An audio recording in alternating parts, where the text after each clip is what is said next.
Hi welcome back to ice academy. ఈ రోజు మనం డిప్లొమా ఫస్ట్ ఇయర్ సంబంధించిన ఇంజనీరింగ్ మెకానిక్స్, ఇది కంప్లీట్గా మెకానికల్ స్టూడెంట్ సంబంధించిన టాపిక్ ఇది. కాబట్టి మీరు కనుక నాన్ మెకానికల్ అయితే కనుక ఈ వీడియో మీకు యూస్ఫుల్ కాదు. ఓకేనా? సరే, మెకానికల్ ఫస్ట్ ఇయర్ వాళ్ళకి ఏదైతే కామన్గా వచ్చే మ్యాథ్స్, ఫిజిక్స్, కెమిస్ట్రీ, ఇవి 3 సబ్జెక్ట్స్ కొంచెం టఫ్ సబ్జెక్ట్స్, అంటే కామన్ సబ్జెక్ట్స్ టఫ్. ప్లస్ ప్యారల్గా మెకానికల్ వాళ్ళకి తీసుకుంటే కనుక ఫస్ట్ ఇయర్లో ఇంజనీరింగ్ మెకానిక్స్ అనేది కొంచెం హార్డ్ సబ్జెక్ట్. కాబట్టి దీనిపైన మనం ఎలా ప్రిపేర్ కావాలో, ఇంపార్టెంట్ క్వశ్చన్స్ ఏమున్నాయి, ఇంపార్టెంట్ టాపిక్స్ ఏమున్నాయి, మనం పాస్ కావాలంటే ఖచ్చితంగా చదవాల్సిన టాపిక్స్ ఏంటి అనేది కూడా మనం అన్ని డిస్కస్ చేద్దాం ఈ వీడియోలో. ఓకేనా? సరే, ఫస్ట్ మనకి వెయిటేజ్ అంతా మనకు ఆల్రెడీ తెలుసు కదా. సో 20కి ఇంటర్నల్ మార్క్స్ ఉంటాయి, 80కి మనం ఎక్స్టర్నల్ మార్క్ ఎగ్జామ్ అయితే రాస్తాం. ఇది మనకు ఆల్రెడీ తెలిసిందే. దీంట్లో 3 మార్క్స్ క్వశ్చన్స్ 10 వస్తాయి. సో అక్కడ నుంచి మనకు 30 మార్క్స్. తర్వాత ఎస్ఏ క్వశ్చన్స్ ఉంటాయి. ఎస్ఏ క్వశ్చన్ నుంచి మనకి ఎన్ని మార్క్స్ వస్తాయి? 50 మార్క్స్ వస్తాయి. కాబట్టి టోటల్గా 80 మార్క్స్ అయితే ఇంటర్నల్ ఎట్లా మనకి 20కి మనకు మార్క్స్ ఇచ్చింటారు కాలేజ్. ఓకే, సరే, ఈ 80 మార్క్స్ గురించి అయితే మనం డిస్కస్ చేద్దాం. మనకున్న కంప్లీట్ 5 టాపిక్స్. దీంట్లో statics, friction, geometric properties of section, dynamics, simple machine and mechanism, simple mechanism and machines. Okay, దీంట్లో ఫస్ట్ పాస్ కావాలనుకునే వాళ్ళన్నా, స్కోర్ చేయాలనుకునే వాళ్ళకన్నా మనం తీయాల్సిన, అంటే మనం చదువుకొని ఉండాల్సిన టాపిక్ ఏదైనా ఆప్షన్లో వదిలేయాలంటే ఇంకా ఆ టాపిక్ ఏదంటే ఇంకా డైనమిక్స్. డైనమిక్స్ అనే టాపిక్ కొంచెం కాంప్లికేటెడ్ ఉంటుంది దాని కంపేర్ టు అదర్ టాపిక్స్. కాబట్టి సో ఈ టాపిక్ని ఏదైనా ఫస్ట్ ప్రియారిటీలో ఆప్షన్లో వదిలేసేయండి. ఓకేనా? దీన్ని ఆప్షన్లో వదిలేసినంత మాత్రాన మనకు జరిగేది ఏముంది అంటే కనుక షార్ట్ ఆన్సర్ క్వశ్చన్స్ ఏవైతే ఉంటాయో ఆ క్వశ్చన్స్ 2 ఎఫెక్ట్ అవుతాయి. అంటే 2 క్వశ్చన్స్ మనం రాయలేము షార్ట్ ఆన్సర్ క్వశ్చన్స్. కానీ దీనికి సంబంధించి వన్స్ మనం ఇది వదిలేసి రిమైనింగ్ అన్ని టాపిక్స్ చదవండి. అన్ని టాపిక్స్ చదవడం వల్ల మీకు ఏమైతే, మనకి ఏవైతే ఎస్ఏకి రావాల్సిన 50కి 50 మార్క్స్ వరకు మనం చదువుకుంటాము. తర్వాత 2 క్వశ్చన్స్ వదిలేసినా కూడా మనకి ఎన్ని క్వశ్చన్స్ వరకు, ఎన్ని మార్క్స్ వరకు అంటే 6 మార్క్స్ వదిలేసినా కూడా మనం 24 మార్క్స్, అంటే అవుట్ ఆఫ్ 30లో నేను చెప్తాను. అది షార్ట్ ఆన్సర్ క్వశ్చన్స్ మనకు 30 కదా వచ్చేది. దాంట్లో 2 క్వశ్చన్స్ వదిలేసినా మనకు 24 మార్క్స్ వరకు మనకు వస్తాయి. లేదు సార్, నేను 80 అవుట్ ఆఫ్ 80 తెచ్చుకోవాలనుకున్నాను అనిపించినప్పుడు మాత్రమే ఈ టాపిక్లోనే రిమైనింగ్ క్వశ్చన్స్ని టచ్ చేయండి. ఓకేనా? ఫస్ట్ పాస్ కావాలనుకున్నప్పుడు మాత్రం ఈ టాపిక్ని టచ్ చేద్దండి. ఇది కొంచెం హార్డ్ సబ్జెక్ట్. మిమ్మల్ని రిమైనింగ్ టాపిక్స్ కూడా కన్ఫ్యూజ్ చేపిస్తుంది. అంటే మీరు వన్స్ డైనమిక్ టాపిక్ చదువుకున్నారనుకోండి, మీరు జామెట్రిక్ ప్రాపర్టీస్ ఆఫ్ సెక్షన్ కానీ అదేవిధంగా సింపుల్ మెషిన్ కూడా కన్ఫ్యూజ్ అయ్యే ఛాన్సెస్ ఉంటాయి ఈ ప్రాబ్లమ్స్ చేసిన తర్వాత. కాబట్టి ఆ టాపిక్ని అయితే వదిలేసేయండి ఫస్ట్ ప్రియారిటీలో. సరే సార్, వదిలేసాం. ఇంకా నెక్స్ట్ మాకైతే ఏమి, ఫస్ట్ మీరు స్టాటిక్స్ చదువుకోండి, ఈజీ టాపిక్. తర్వాత ఫ్రిక్షన్ కూడా easy topic. Geometric section dead easy topic. Once మీరు ఇంకా కన్ఫ్యూజ్ అయిపోయినారనుకోండి, కంప్లీట్గా ఇక్కడ రాంగ్ అయిపోయి 0 వస్తాయి మీకు మార్క్స్. కొంచెం అటు ఇటు జరిగినా కూడా ఇంటూ కొట్టే 0 వేస్తారు మార్క్స్. ఎందుకంటే కొంచెం బేసిక్ కాన్సెప్ట్ ఎగిరిపోతే కనుక జామెట్రిక్ సెక్షన్లో మొత్తం రాంగ్ వస్తుంది ఆన్సర్. అంతకంటే జాగ్రత్త చేయండి problems. Simple mechanism and mission అనేది కూడా ఈజీ టాపిక్. ఇది 4th టాపిక్ కింద పెట్టుకోండి. అంటే ఫస్ట్ ప్రియారిటీ ఎట్లా చదవాలా, మీరు ఫస్ట్ యూనిట్ చదవండి. అంటే ఐ మీన్ స్టాటిక్స్ చదవండి, ఫస్ట్ యూనిట్ చదవండి. మీకు ఈ యూనిట్ అంతా వచ్చింది, మేము ఈ యూనిట్ కంప్లీట్గా మనం చేయగలుగుతాము, short answer, big question, SA type questions అని క్లారిటీ వచ్చింది అనుకోండి, అప్పుడు ఫ్రిక్షన్ అనుకోండి. వన్స్ ఇది కూడా క్లారిటీ వచ్చింది మాకు ఓకే సార్ అన్నప్పుడు 3rd యూనిట్ పోండి. ఇవి 3 కంప్లీట్ అయిన తర్వాత మీరు simple missions, mechanism and mission దగ్గరికి రావాలి. ఓకేనా? వెయిటేజ్ చూసుకుంటే కనుక మనకు షార్ట్ ఆన్సర్ క్వశ్చన్స్ అన్ని టాపిక్స్ నుంచి, ఎందుకంటే మనకు ఉన్నదే 5 యూనిట్స్ కాబట్టి ఒక్కొక్క యూనిట్ నుంచి 2 క్వశ్చన్స్ వస్తాయి.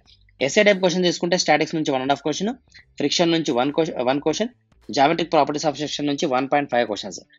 ఇక్కడే మనకి ఎన్ని మార్క్స్, 1 2 3 4 క్వశ్చన్స్ అయిపోతున్నాయి. నెక్స్ట్ సింపుల్ మిషన్ దగ్గరకు వస్తే కనుక మరి 2 క్వశ్చన్స్. మనం ఆప్షన్స్లో వదిలేసినా కూడా మనకి ఇంకో క్వశ్చన్ ఉంటుంది మనకి. ఓకేనా? అంటే ఈ టాపిక్ని ఆప్షన్లో వదిలేసినా ఇంకా మనకి ఒక క్వశ్చన్ అయితే ఎక్స్ట్రా ఉంటుంది. ఫర్ ఎగ్జాంపుల్, మీరు చదువుకున్న ఈ 4 టాపిక్లలో యూనిట్స్ నుంచి ఏదైనా క్వశ్చన్ టఫ్ వచ్చినా కూడా మీరు వదిలేసేయచ్చు. 5 క్వశ్చన్స్కి 5 క్వశ్చన్స్ అయితే మీరు చేయగలరు ఈ టాపిక్ ఈ విధంగా ప్రిపేర్ అయితే. ఓకే సార్, ఎప్పుడు ప్రిపేర్ కావాలా, ఎలా ప్రిపేర్ కావాలా? ఎప్పుడు ప్రిపేర్ కావాలంటే నేను కామన్గా చెప్పే పాయింట్ ఒకటి. ఇప్పుడు మనకు టైం చాలా తక్కువ ఉంది కదా. అంటే మనకి సెకండ్ అనుకున్నా కూడా మనకి మన టైం టేబుల్ ప్రకారం తీసుకుంటేనే చాలా టైం తక్కువ ఉంది. కాబట్టి సో ఒక per అవర్కి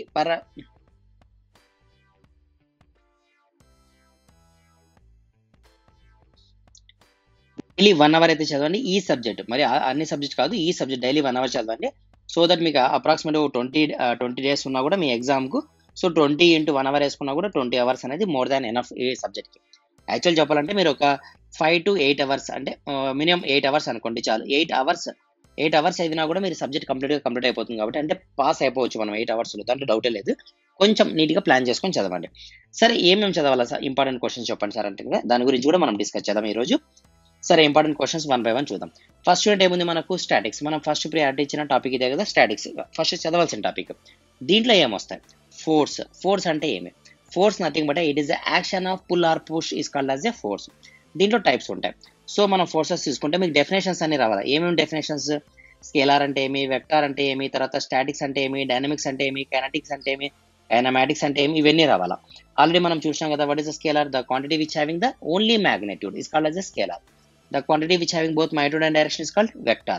The quantity the effect of force applied on the moving body is called steady. The effect of force applied on the steady body is called statics. The effect of force applied on the moving body is called dynamics. మరి kinetics అంటే ఏమి? The effect of force applied on the moving body with consideration of mass అయితే kinetics, without consideration of mass అయితే kinematics. Clear కదా? తర్వాత forces తీసుకుంటే మనము coplanar forces, non coplanar forces, coplane same plane పైన ఉన్నటివి, సేమ్ ప్లేన్ పైన లేనివి, parallel forces, non parallel forces. దీన్ని ప్యారలల్ ఫోర్సెస్ అంటాము, ఇలా లేకపోతే నాన్ ప్యారలల్ ఫోర్సెస్ అంటాం. లైక్ ఫోర్సెస్ అంటే సేమ్ డైరెక్షన్ లో ఉన్న ఫోర్సెస్ ని లైక్ ఫోర్సెస్, లేకపోతే non like forces. Concurrent force అంటే ఒకటే పాయింట్ దగ్గర నుంచి ఇలా ఫోర్సెస్ పోతే కనుక దీన్ని, లేదా ఒకటే పాయింట్ దగ్గరికి నంబర్ ఆఫ్ ఫోర్సెస్ వచ్చినా కూడా కంకరెంట్ ఫోర్స్ అంటాం. అలా కాకుండా కొన్ని ఫోర్సెస్ పోవడము, కొన్ని ఫోర్సెస్ రావడం జరిగితే దీన్ని ఏమంటాం మనం? నాన్ కంకరెంట్ ఫోర్సెస్ అంటాం. క్లియర్ కదా? సరే, తర్వాత మనం చదువుకోవాల్సిన టాపిక్ ఏముంది దీంట్లో? కొంచెం మనకి ఇక్కడ స్పేస్ లేదు కదా, కాబట్టి దీన్ని కొంచెం ఎరేజ్ చేస్తాను. నెక్స్ట్ టాపిక్ మనం ఈజీగా డిస్కస్ చేయొచ్చు. నెక్స్ట్ ఏముంది మనకు? పారలాగ్రామ్. దానికంటే ముందు పారలాగ్రామ్ లా కంటే ముందు రిజల్టెంట్ ఒకటి, రిజల్యూషన్ ఒకటి. రిజల్టెంట్ అంటే ఏమి? The combination of two forces forms into single force. రెండు ఫోర్సెస్ కలిపి ఒక ఫోర్స్ కింద మార్చేదని మనం ఏమంటాం? రిజల్టెంట్ అంటాం. అంటే ఏంది? ఫర్ ఎగ్జాంపుల్ ఎక్స్ అనే పర్సన్ ఫుట్బాల్ ని కొట్టాడు, ఇక్కడ నుంచి వై అనే పర్సన్ ఫుట్బాల్ ని కొట్టాడు. సో బాల్ ఎట్లా పోతుంది? ఈ విధంగా పోతుంది. దీన్ని మనం ఏమంటాం? రిజల్టెంట్ అంటాం. రిజల్టెంట్ ఎలా ఫామ్ అయింది?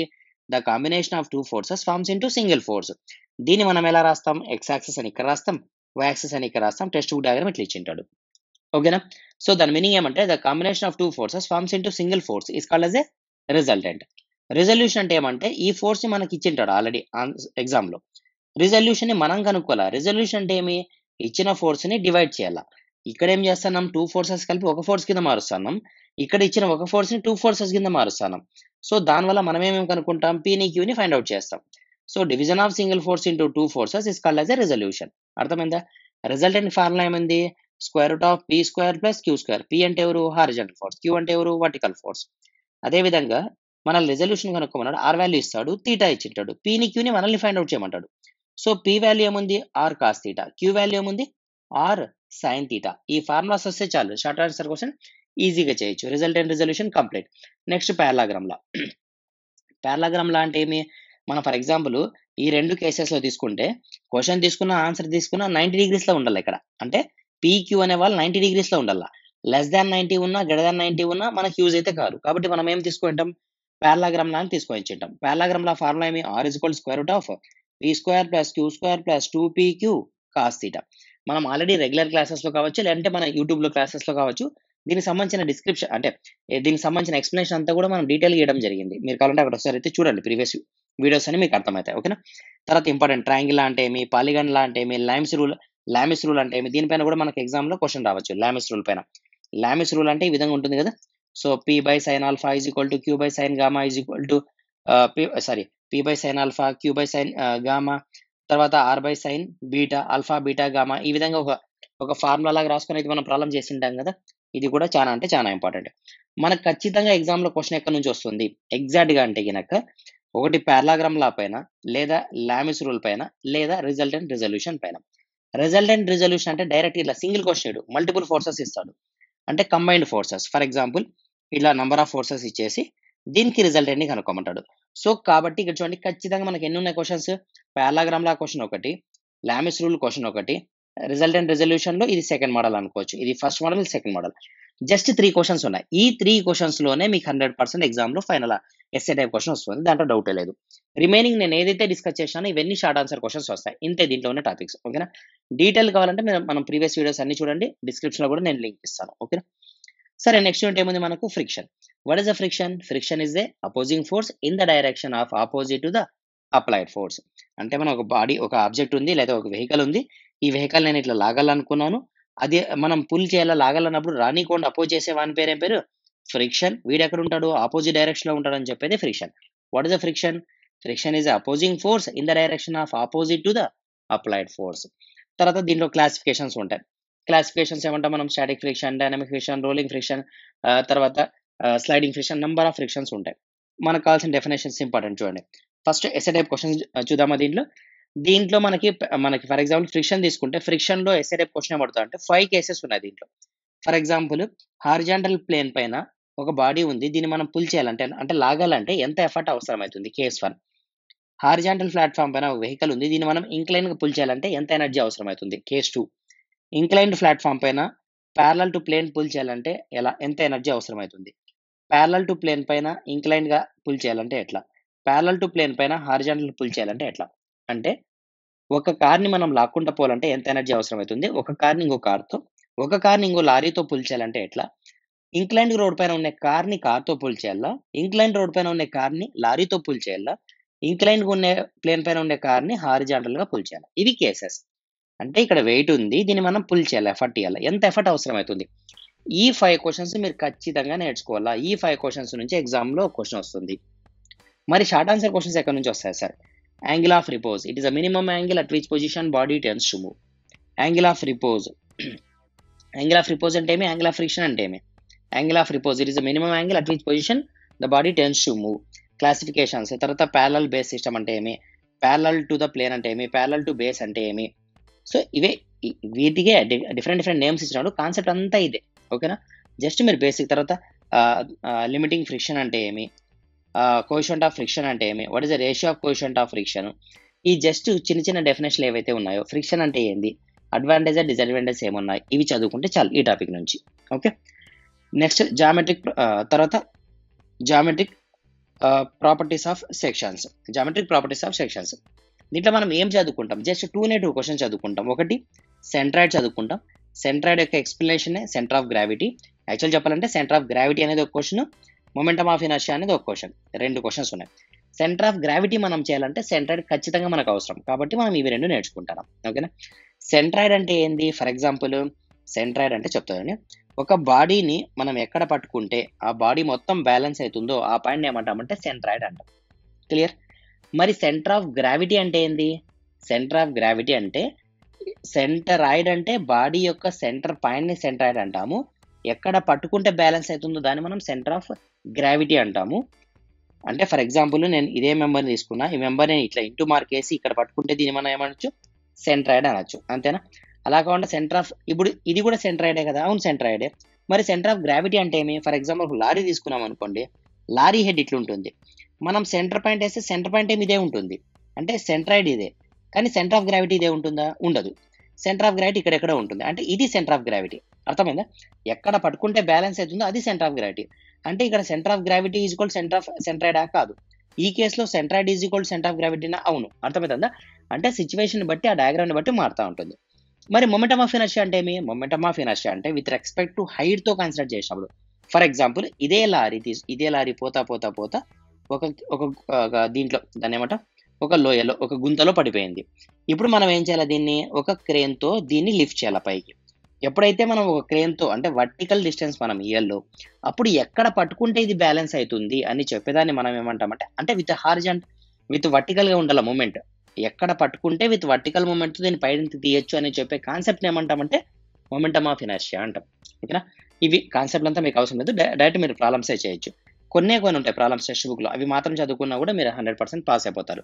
కానీ జాగ్రత్తగా ప్రాబ్లమ్ చేయాల. ఈ ప్రాబ్లమ్ చేసేటప్పుడు మీరు చదువుకునేటప్పుడు ఒకటి అర్థమై ఉంటుంది. మీరు ఎగ్జామ్‌లో రాసేటప్పుడు ఇంకో రకంగా రాస్తారు. కాబట్టి చాలా మంది ఈ టాపిక్‌లో కన్‌ఫ్యూజ్ అయ్యే ఛాన్స్ ఎక్కువ ఉంటుంది. ఒకసారి అయితే జాగ్రత్తగా చదువుకోండి. ఓకే. సరే డైనమిక్స్ ఎట్లా ఆప్షన్‌లో వదిలేసినాం మనం కాబట్టి దీని గురించి మనం డిస్కస్ చేయాల్సిన పనే లేదు. నెక్స్ట్ లాస్ట్ టాపిక్ ఏముంది మనకు? Simple machine. సింపుల్ మెషిన్‌లో మనం ఏం చదువుకోవాలా? అసలు సింపుల్ మెషిన్ అంటే ఏమి? కాంప్లెక్స్ మెషిన్ అంటే ఏమి? సింపుల్ మెషిన్ అంటే the machine which does not have the moving parts is called simple machine. The machine which having the moving parts is called complex machine. మనం చదివేది సింపుల్ మెషిన్. ఈ simple మెషిన్‌లో మనం ఏం చదువుకుంటాము అంటే ఇంకా జస్ట్ వెలాసిటీ మెకానికల్ ఎఫిషియన్సీ చదువుకుంటాం. Simple చెప్పాలంటే ఎఫిషియన్సీ. ఎఫిషియన్సీ అంటే ఏమి? Output by input. అవుట్‌పుట్ అంటే ఏమి? Mechanical advantage by velocity ratio. అంతే. ఈ ఫార్ములా పైన చదువుకుంటాం. దేనికి చదువుకుంటాం ఈ టాపిక్స్ అంటే గనక పుల్లీస్ చదువుతాం, వామ్ వీల్ చదువుతాం, ఇంచ్ క్రాబ్ చదువుతాం, స్క్రూ జాక్ చదువుతాం, ర్యాక్ అండ్ పినియన్ చదువుతాం, లివర్స్ చదువుతాం, తర్వాత వీల్ అండ్ యాక్సిల్ చదువుతాం, వెలాసిటీ రేషియోస్ ఆఫ్ ఇవన్నీ కలిపి వెలాసిటీ రేషియోస్. ఓకేనా? ఇవి మనం చదివే టాపిక్. అంటే క్వెషన్ ఏముంటుంది? జస్ట్ ఒకటే ఒక క్వెషన్, కండిషన్‌లు మారుతా ఉంటాయి. అర్థమైందా? వెలాసిటీ రేషియోకి వీల్ అండ్ యాక్సిల్ ఒక ఫార్ములా ఉంటుంది. పుల్లీస్‌లో ఇంకో ఫార్ములా ఉంటుంది వెలాసిటీ రేషియోకి. అర్థమైందా? మెకానికల్ అడ్వాంటేజ్ ఫార్ములా ఒకటే ఉంటుంది కామన్.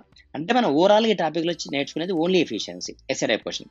మరి షార్ట్ ఆన్సర్ క్వెషన్స్‌లో ఏముంటాయి? చిన్న చిన్న డెఫినేషన్‌లు. అంటే కైనమాటిక్ లింక్ అంటే ఏమి? పేర్ అంటే ఏమి? చైన్ అంటే ఏమి? మెకానిజం అంటే ఏమి? మిషన్ అంటే ఏమి? స్ట్రక్చర్ అంటే ఏమి? ఇన్వర్స్ ఆఫ్ మిషన్ అంటే ఏమి?